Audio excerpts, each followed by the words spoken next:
مادرم بر شهر گلها رفت. مادرم بر گل محبت داشت، نسخه گلهای رویش را هر بهاران در لب جوی و کنار راه را می کاشت. گویا در گلشناسی گشته بود استاد بی تعلیم و بی تدریس.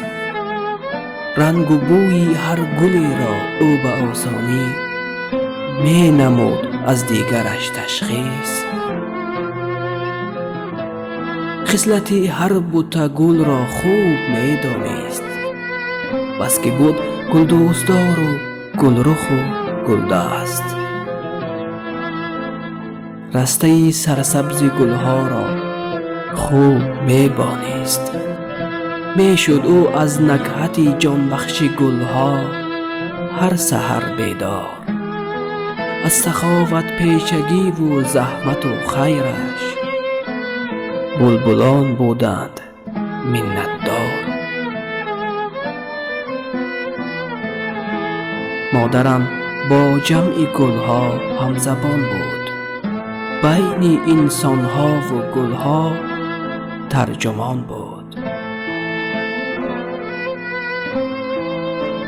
یک زمان از بس که گل در زندگی شد خار، مادرم رنجید و شد بیمار. بعد از این او هیچ دیگر گل نکارید. دست قسمت نسخه گلهای رویش را بود زیر خاک. مادرم بر شهر گلها رفت، چون در این دنیا نغنجید او ز دهر آدمی بر دهر گلها رفت.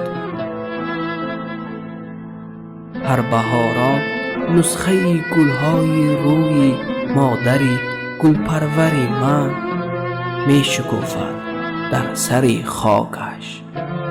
مادرم بر گل محبت داشت، مادرم بر شهر